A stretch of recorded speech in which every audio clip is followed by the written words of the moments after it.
porque podem pagar custas altíssimas e podem pagar advogados, e os advogados devem estar muito satisfeitos com esse projeto, porque é simplesmente um absurdo. Cada cidadão que procurar o Poder Judiciário, ou cada cidadão que, porventura, for executado, e esta execução ela vem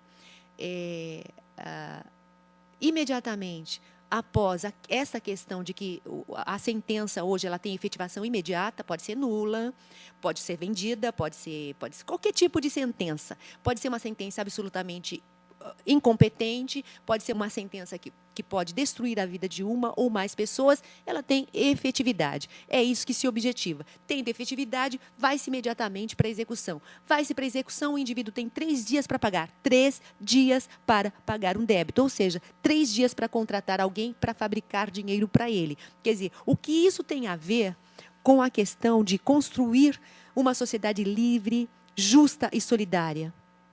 Ora, minha gente. Muito bem.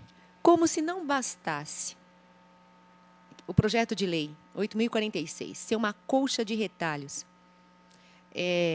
feita por quem não sabe fazer colchas de retalhos, né? Porque esse Código de Processo Civil, se tivéssemos hoje uma instituição onde pudéssemos realmente discutir as questões constitucionais, os direitos constitucionais, as pessoas que participaram desta coletânea, dessa fabricação, dessa lei, elas deveriam ser responsabilizadas e deveriam explicar por que querem fazer isso com a população brasileira.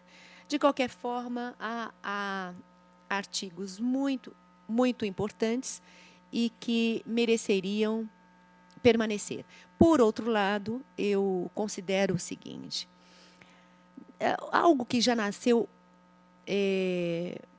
prejudicado desde as suas origens, repetindo, eu gosto de repetir aquela frase de Cristo, que uma raiz podre não pode dar bons frutos. Afinal de contas, por que não se faz um debate nacional para que nós, advogados, nossos clientes, vítimas do judiciário, possamos levar realmente as nossas reivindicações e nós, o povo, soberanamente, conforme está escrito, fazer um novo Código de Processo Civil. Não reformar esse velho através dessas, digamos, pegadinhas. Reforma, não. Um novo Código Civil, assim como se fez o Código Civil, ou melhor, um novo Código de Processo Civil. E trazer para o debate as pessoas que trabalham com o Código de Processo Civil. Por exemplo, os advogados, que não foram contatados. Nenhum advogado foi contatado, como se nós fôssemos todos ignorantes, como se nós não vivêssemos diariamente o Código de Processo Civil, como se o conhecimento ele não fosse oriundo da inteligência, ou melhor, como se o conhecimento não fosse oriundo da experiência.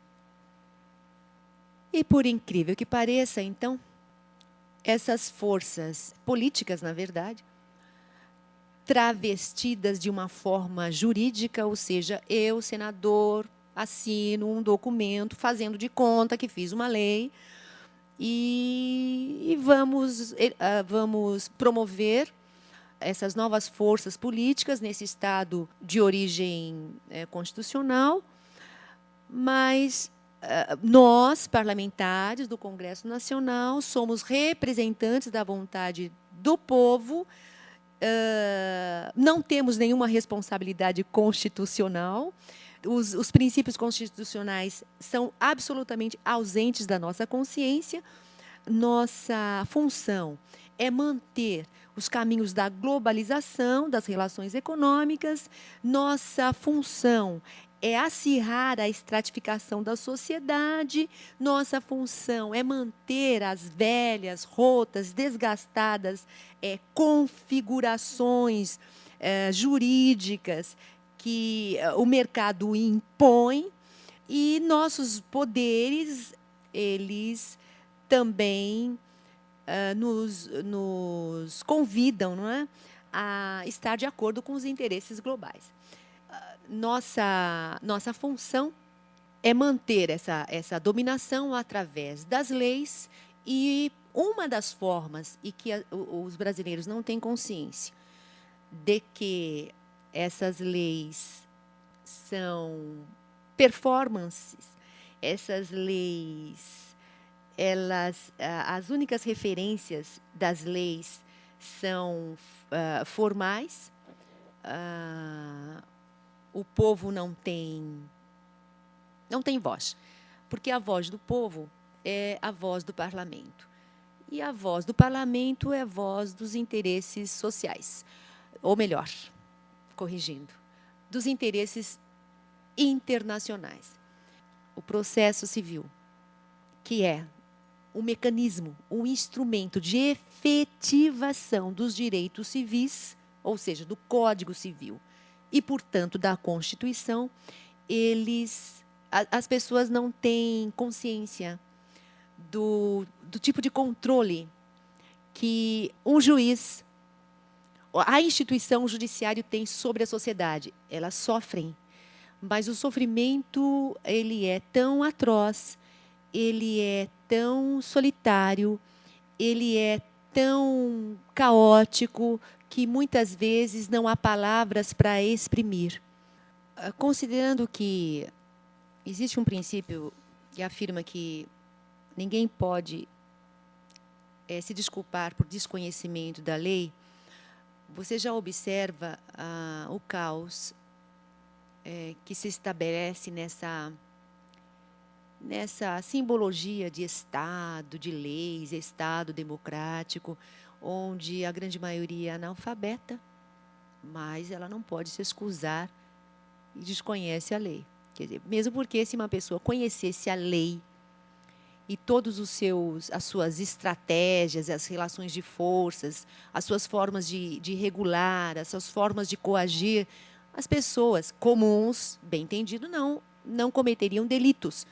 Então, vocês observem que só quem comete delitos reais, ou seja, aqueles que são passíveis de impunidade, eles não são presos, ou não são processados, ou conseguem que juízes, desembargadores, ministros esqueçam seus processos dentro de gavetas, porque o judiciário, como todo mundo sabe, não presta contas a ninguém, senão a si mesmo. No meu ponto de vista, da minha experiência jurídica, a lei processual é apenas uma das funções do Estado como estrutura de exclusão social. Vou tentar aqui, já que o tempo não me falta,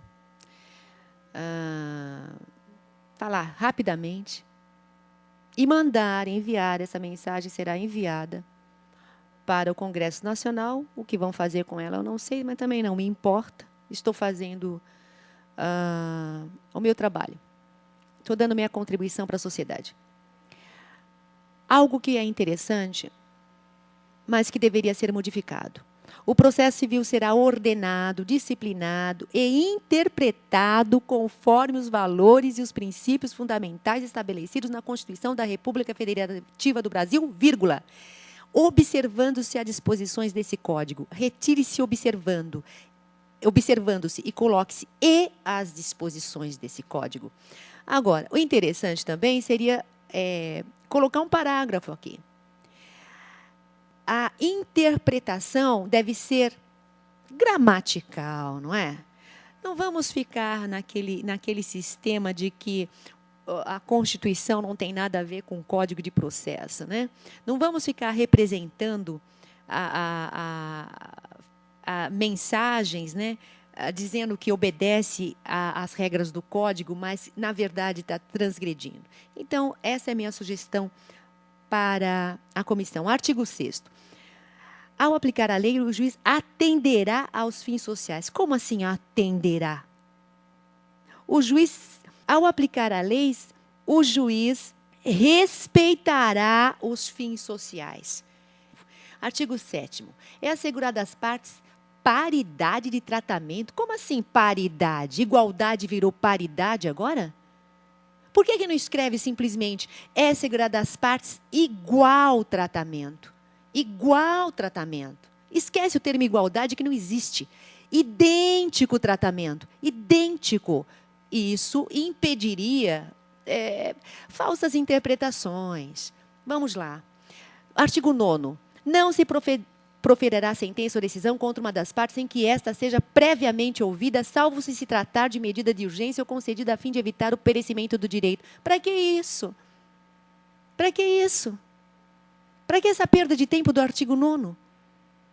Se existe um princípio de publicidade, a outra parte tem que ser ouvida. Se existe o princípio do contraditório, a outra parte tem que ser ouvida. Para que gastar dinheiro? Para que gastar papel? Para que destruir árvore para ficar escrevendo essas coisas? Artigo 11. Todos os julgamentos do órgão do Poder Judiciário serão públicos e fundamentadas todas as decisões sob pena de nulidade. Veja onde nós estamos. Todos os julgamentos dos órgãos do Poder Judiciário serão públicos. São privados ou públicos? O Judiciário é um poder público? E fundamentadas todas as decisões sob pena de nulidade. Como é que uma autoridade pública ela emite uma decisão e não fundamenta? A fundamentação não é também um princípio da racionalidade jurídica? 12. Os juízes deverão proferir sentença e os tribunais deverão decidir os recursos obedecendo à ordem cronológica de conclusão. Como assim? Como ordem cronológica de conclusão? Ora, o que significa isso? Significa que o Congresso Nacional está entrando no regimento interno dos tribunais? Os juízes deverão proferirão sentença e os tribunais decidirão os recursos obedecendo a ordem cronológica de distribuição, não de conclusão. Porque os mecanismos internos de manipulação da distribuição vão permanecer. Quer dizer, da conclusão, ou melhor dizendo, vão permanecer. Ora, não tem processo que tem 50 anos sem ser concluído, e ele foi distribuído quando? Há 50 anos, de distribuição. Muito bem, vamos lá. Estão excluídos da regra desse artigo, tal, as sentenças em audiência, papapá. Quinto, as preferências legais. Estão excluídas a decisão da obediência à ordem cronológica de distribuição. As preferências legais, tudo bem. Então, coloca-se um parágrafo aqui. E expliquem ao povo o que são preferências legais. Continuando. Ninguém poderá pleitear direito à lei em nome próprio, salvo quando autorizado pelo ordenamento jurídico. Parágrafo único. Havendo substituição processual, o juiz determinará que seja dada a ciência ao substituto da pendência do processo. É um absurdo. Nele intervindo, cessará a substituição. Minha gente, havendo substituição processual, cessará a substituição?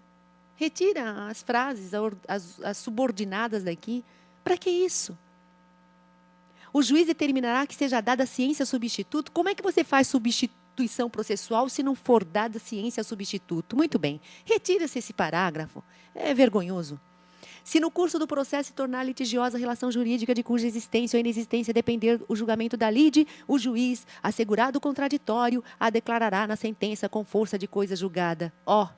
Quer dizer, a questão aqui é a seguinte, do artigo 20. Se no curso do processo se tornar litigiosa a relação jurídica de cuja existência ou inexistência depender do julgamento da lide, o juiz, assegurado o contraditório, declarará na sentença com força. Declarará na sentença? A coisa. Não. O juiz, parágrafo, o juiz é obrigado a considerá-la. É obrigado a considerá-la. Sabe? Aí coloca, assegurando o contraditório, etc., porque você vai ao judiciário e fala de um litígio que tem relação, por exemplo, no caso, eu sou vítima há 10 anos de algo assim, e você diz, olha, esse processo tem uma